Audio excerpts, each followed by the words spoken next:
Muchas personas tienen historias que contar, en negligencia, en injusticia, en vulnerabilidad, a la ignorancia legal. Rompiendo el silencio es un espacio para contar una de esas historias, para que no queden en impunidad la corrupción y la injusticia. Soy Daniela y esta es mi historia.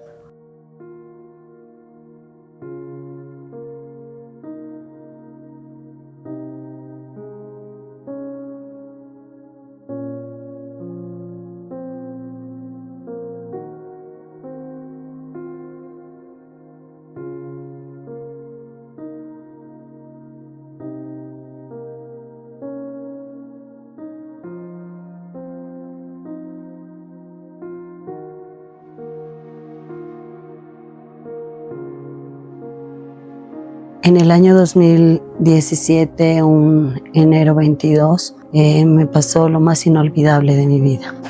Era madre de una niña de 9 meses. Esa noche tuve un problema intrafamiliar con el papá de mi pequeña. En una riña él se quedó con ella. Ella era una bebé lactante. Es ahí donde yo acudo a instancias policiales, que es la FELCB. Topo con la teniente Jacqueline Aruzame en Paz, a quien yo pido ayuda para que mi niña sea entregada a mí, porque lo tenía el progenitor, el papá de mi pequeña. Me mandó con un oficial, le indicó que me devuelva a la niña. Él estaba con la pequeña, estaban comiendo. Nos remitieron a la misma FELCB. Jacqueline Aruzame en Paz, la teniente, escuchó también la otra parte de mi esposo. Y él le dijo que él no era de aquí, que él era de la ciudad de La Paz y que no tenía ninguna familia. Estaba pasando por un momento asimismo emocional, porque yo me encontraba en estado de gestación. Aún así, esta teniente no ha considerado el hecho. Me ha cuestionado que mi puñete, el verde que yo tenía en el ojo, se me iba a perder, y que el rescate que yo le ocasioné al padre de mi hija podían haber durado años. Al escuchar esas palabras, yo como mujer me indigné, porque le cuestioné de que las mujeres no estamos preparadas para defendernos a puños con un hombre. Si tal vez lo he dañado de forma física, también era porque ha habido una discusión, una pelea intrafamiliar. Ella se molestó, cruzando sus pies en sus oficinas, me dijo que quién era yo para hablar todo eso. Y llamó a 2 oficiales, porque yo le cuestioné de que su postura no era la de una mujer, sino la de un hombre. Le cuestioné eso y le reclamé al mismo tiempo. Eso fue para ella, yo creo, indignante, que cuestione su trabajo. Ella ordenó a 2 oficiales, me hizo sacar de los brazos. Desde ese entonces no volví a ver a mi hija. Y al remitirme al médico forense, topó con la doctora Vilma, forense, en el año 2017. Como me encontraba llorando, ella me dijo de que me encontraba llorando, y yo le dije que no era por el golpe, sino que era por mi pequeña y que no me la habían devuelto. Me indica de que eso no podían haber hecho con mi hija.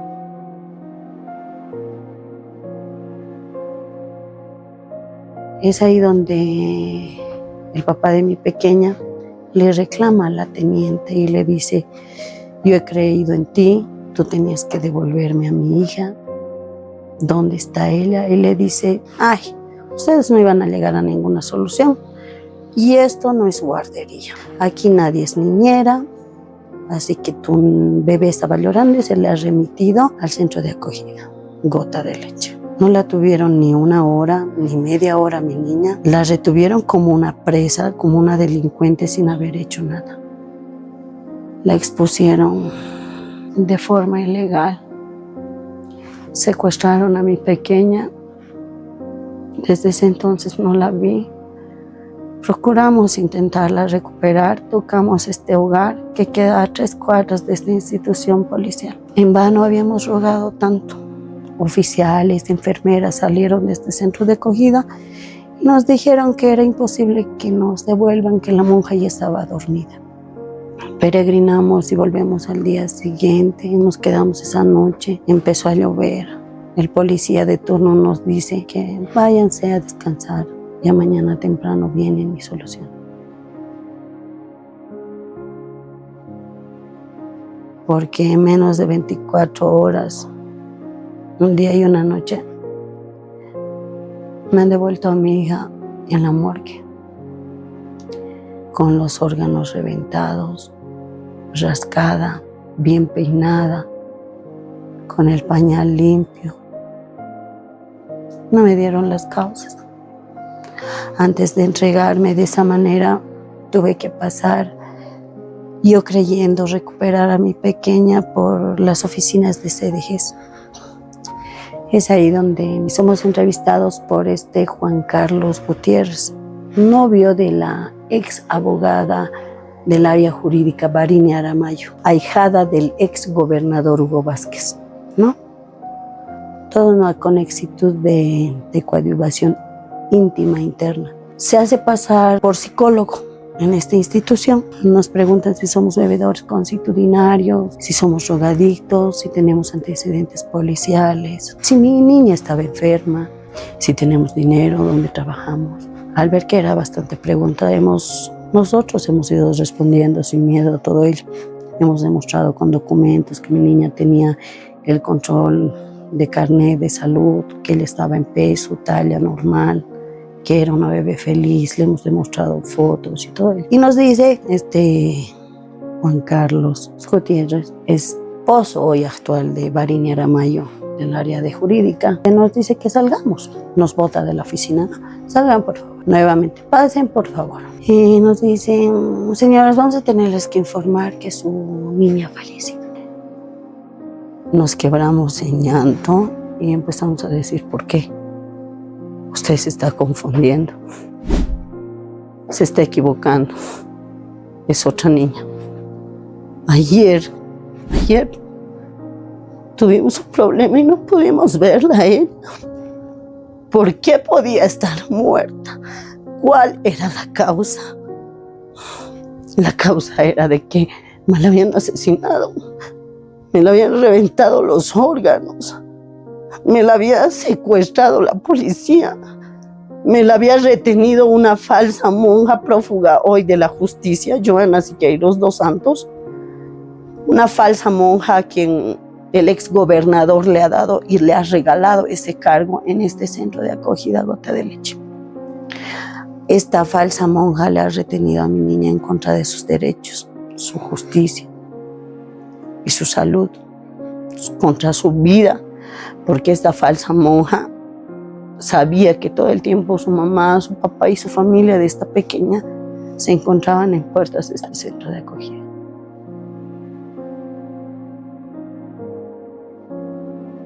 A fiscalía a preguntar cómo podía reconocer el cuerpo de mi pequeña. Tomo contacto con el fiscal Jimmy Cali. Él es el que me indica que tengo que presentar un memorial para que me entreguen el cuerpo de mi hija.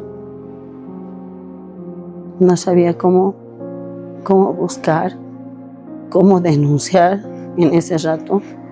Yo no conocía a la enfermera quien le había causado este daño, a la niñera quien ha tapado este delito. Y he tenido que personarme a la morgue.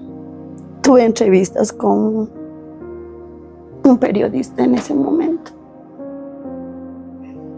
Fue Marcelo Núñez del canal TV Universitario, Canal 13 de Oruro.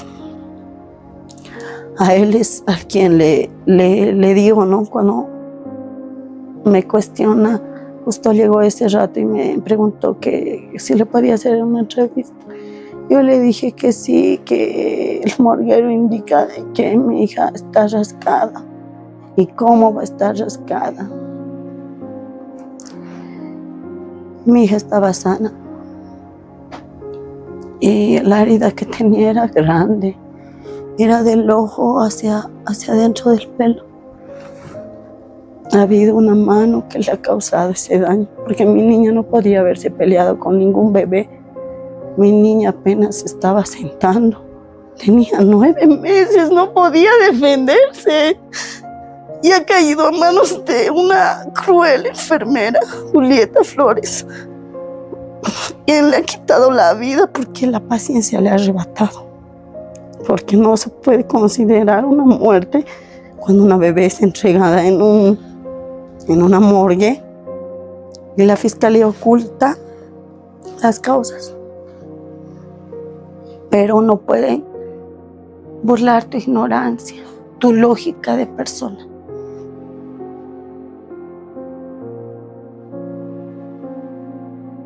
levanta y me dice que mi pequeña estaba rascada, algo que nosotros no podíamos haber visto porque el pelo estaba tapado y yo no podía haber presenciado el descuartizamiento de mi pequeña, porque una autopsia se trata de eso, de descuartizar cada pedazo del cuerpo de un ser humano.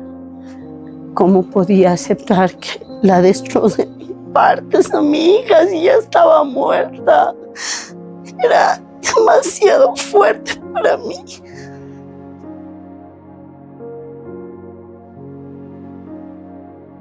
Este licenciado, quien ha sido también llamado por la Fiscalía para que declare y dé su informe, este periodista se ha mantenido en el silencio.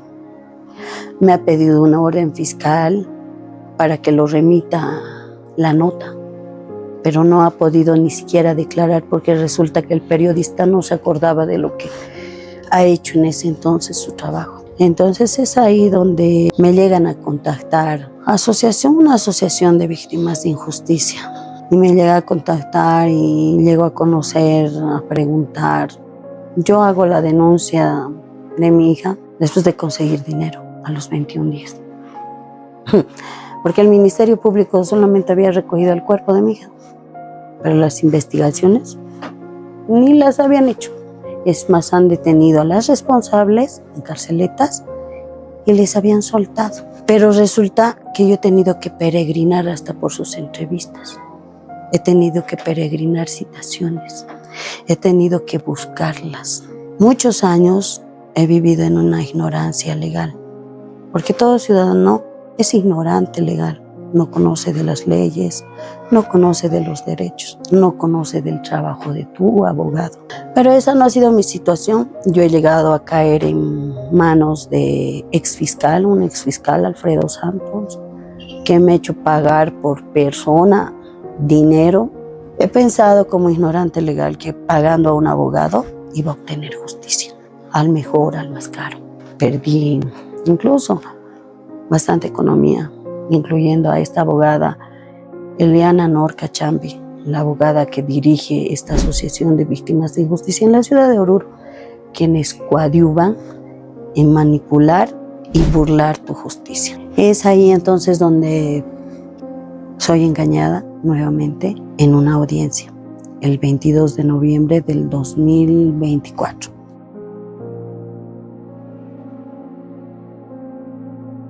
La corrupción se vive de la ignorancia legal. Yo he dejado de ser ignorante legal cuando esta abogada hace esto, en este actuado, en esta audiencia. Cuestiono el proceder. ¿Por qué? Por lógica simplemente, ¿no? Por lógica, porque se supone que tenía que pedir detención, no que vaya a su casa. Pero resulta que cuestiono esto, reclamo a la presidenta de esta organización y resulta que me dicen que me vaya a quejar donde quiera, que yo no tengo pruebas, que la presidenta se ha limpiado las manos, Nora Foronda, y me dice, yo no he hecho lo legal, a mí no me tienes nada que acusar, yo no soy la abogada, tú no tienes pruebas si me han dado dinero o no. Bueno, ahí es donde le reclamé a la presidenta y le dije, claro, ellas no te han dado dinero, pero el dinero que yo te he dado no era para esta condición. ¿Por qué? Porque yo tenía abonos a esa asociación. Yo aportaba para buscar justicia, porque la justicia no es gratuita. Pero ellas creyeron que me iba a quedar sola, como todo el tiempo. Sola con un dolor, sin ese equipo de bulla en judiciales, ¿no? Pero no ha sido así. La fiscalía ha tenido que esperar que el testigo clave, que era mi hermano, quien ha presenciado la autopsia de mi hija, ha tenido que fallecer. Entonces, aún así, para mí se me estaba acabando el mundo en ese entonces. Pero he optado por estudiar la carrera de Derecho. Y ahí es donde he tomado seguridad, valor, de leerme todo el proceso jurídico de mi hija. Algo que no han hecho en mi proceso muchos fiscales. No porque no les ha dado la gana, es porque les han pagado para que no lo hagan. Y es ahí donde llego a buscar justicia, porque ya no podían vulnerar solo a una mujer, porque ellos ya me habían mellado la dignidad. Entonces he tenido que entrar con un credencial de la carrera de Derecho. Si el silencio de mi hija se iba a quedar así, yo también tenía que acudir incluso a los jóvenes que están estudiando esta carrera, quienes son los juzgadores de la justicia, ¿no? Una prueba garrafal del cuerpo de mi hija, CD del levantamiento legal, inexistente en mi proceso. Pero he tenido que buscarlo yo leyéndome el cuaderno. Una prueba que necesitaba mi hija para obtener justicia, yo para buscarla.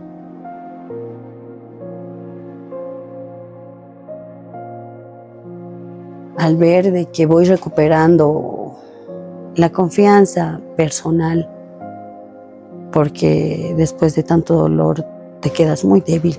Es un desgaste físico, psicológico y económico la justicia. Es ahí donde me pongo el valor y el pensar de que no solamente estoy para gritar, exigir justicia. Me noto de que en estos centros de acogida siempre la noticia es que los han violado, que han escapado, que hay un niño muerto. Es ahí donde empiezo a llegar a conocer también a personas que han sido víctimas en estos antecedentes, porque realmente esos centros se vuelven un negocio, porque el niño que entra no sale. También es una forma de darlos en adopción al quien quiera adoptarlos o comprarlos, yo llamo, porque realmente a personas que quieren adoptar no los da, pero a personas que realmente tienen cosas oscuras que han hecho vivir a niños, les han dado y les han vuelto a entregar, quitado y vuelto a dar. Entonces con ellas que llego a contactar, ellas me contactan a mí en estas instancias judiciales, por mi activismo, por todo ello. Yo he peregrinado justicia en asociaciones incluso nacionales, del cual de ella me han puesto también como representante de vicepresidente de una organización nacional. Activistas de la 348 solamente están engañando la realidad. Es ahí donde llego a tomar más seguridad y empiezo a hacer mi trabajo social. Empiezo a hacer chocolatadas en el centro penal. Ya son 2 años consecutivos que he visitado este centro y empiezo a formar una fundación familiar, porque la lucha no ha sido sola, sino con mi familia. Y esos recursos económicos también han ido saliendo de nuestros bolsillos. Ese ha sido mi trabajo de activismo.